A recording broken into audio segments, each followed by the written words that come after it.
Hey, and welcome to the Connections, Coffee, and Confidence podcast with me, Janice. If you've been around me a while, you know I talk a lot about strategy, sometimes in the shape of strategic messaging, or goals, or strategic social media, planning. Different words, but the common thread tying them all together is strategy. What's the purpose? Now I'm sitting here surrounded by boxes from our move that feel like they may never be unpacked at this rate.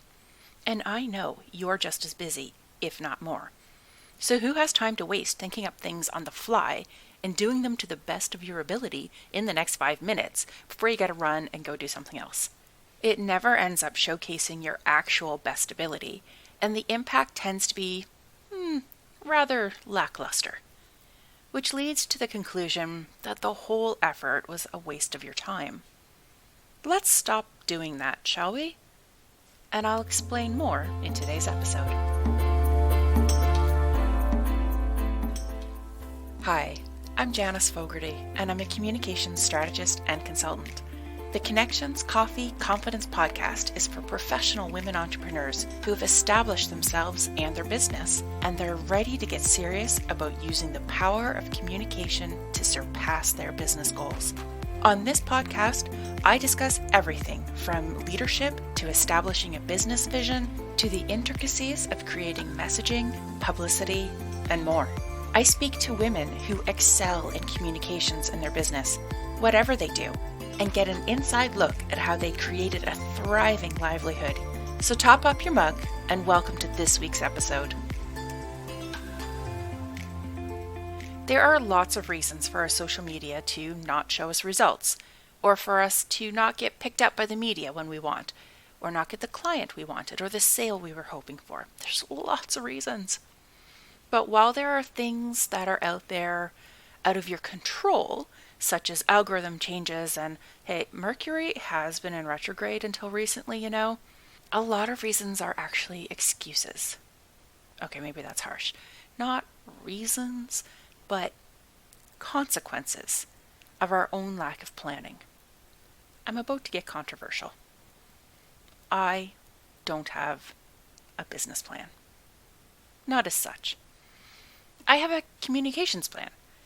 It's a bit bigger and a bit bolder than I let on, and I recognize that it's my own lack of confidence in myself which has led me to my slower than optimal implementation and therefore growth. But I have a plan. And as I've grown in confidence in the online and offline world of creating and selling a product and trading time for money, I've found myself reviewing that communications plan with renewed interest. But how does one operate a business without a business plan? Like, okay, great, you have a communications plan, but really? Okay, first, you would be shocked at how many of us don't have a business plan. I found a statistic in the Harvard Business Review that 70% of entrepreneurs who grew businesses that ended up being bought by larger companies started their original business with no plan. That article is linked in the show notes, and I don't know how large a pool they drew from, but that's a big chunk of business owners with no formal plan, who seem to be pretty successful anyway if they ended up being bought out. So maybe it's not so controversial to admit that I have no business plan, that what keeps me focused on growing my business is my communications plan. You see, every communications plan starts with goals and funnels down into actions. You start big and work your way into the nitty-gritty of doing. There's a logical flow to it, and that flow just makes so much sense when you look at it as a process, when you don't get hung up on the communications aspect. The communications plan basically tells me what I need to say and do in order to reach my goals. Let me lay out the flow of goals to actions for you.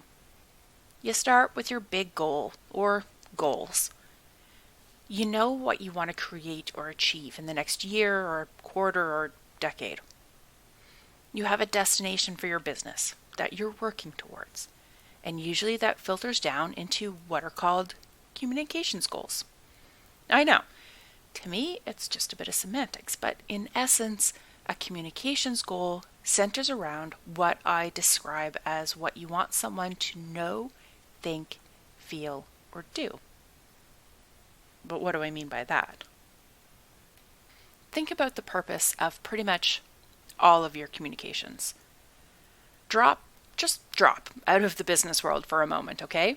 So you text your best friend or your parent or whoever just to say hi.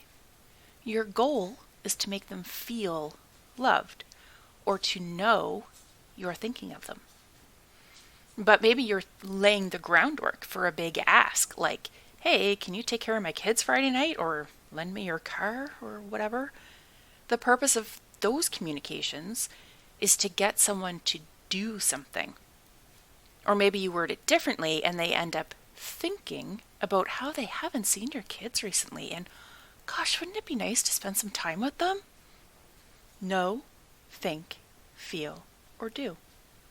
They're the communications goals. And once you know the results that you're looking for, it's time to get a bit more specific and look at the messages and the activities that are going to support you reaching those goals.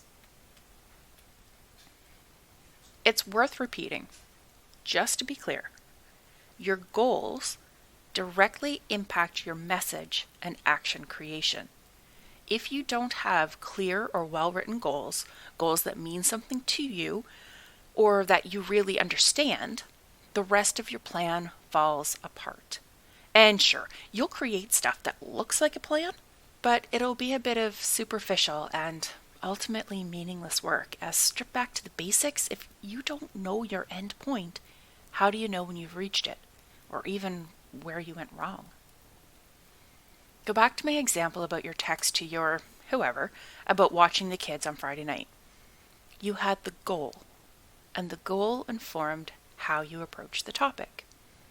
You worded the request differently, depending on if you wanted to straight up ask someone to watch the kids, or if you wanted them to think about it and hopefully come to the conclusion of their own accord.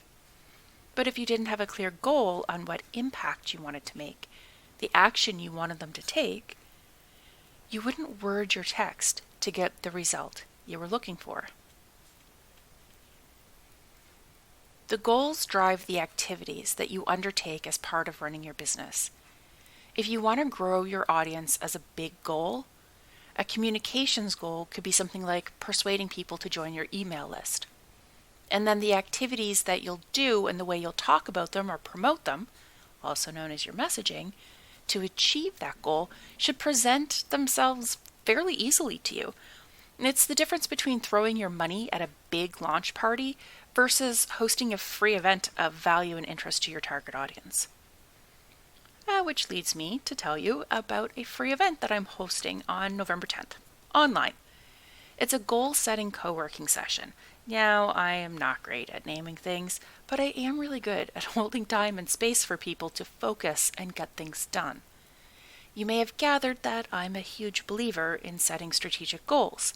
So this is an opportunity for you to set aside 90 minutes of just one day to think about what you want to accomplish next year. What are your intentions for the next quarter?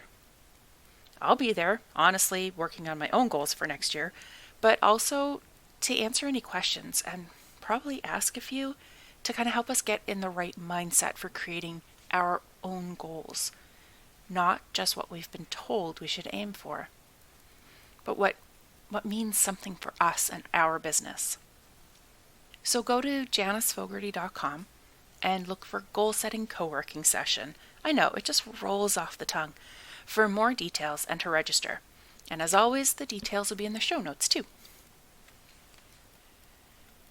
Essentially, I started out with a meh business plan. Because everyone's supposed to have one, right? Like, if you're serious about being in business, then you have a business plan. But where I really poured my heart into was my communications plan.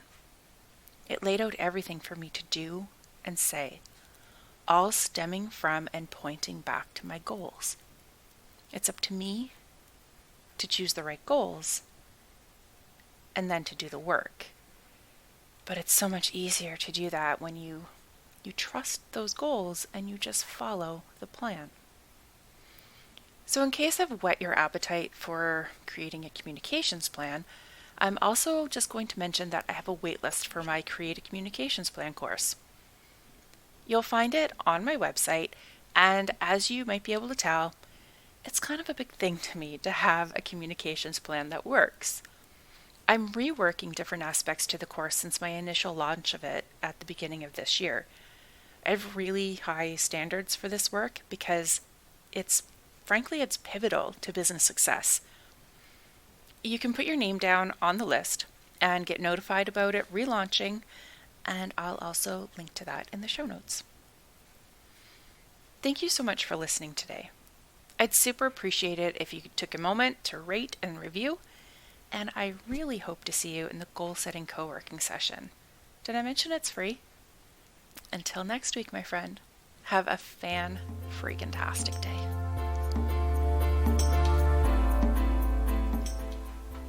Thanks so much for listening this week. I invite you to sign up for my email list or join me in the Connections, Coffee, and Confidence community on Facebook. Those are the people who get first dibs on any classes or products I create, and they benefit from the extras I can't get into in a podcast format. I also lovingly request that if you've enjoyed this podcast, you leave a review on Apple. When I see a new review, I get so excited I almost spill my cappuccino froth. Almost. And if you're a woman entrepreneur who's ready to get serious about using the power of communications to grow your business, send me an email at janice@janicefogarty.com. All my details are in the show notes. Thank you again for listening today, and I'll chat with you again next week.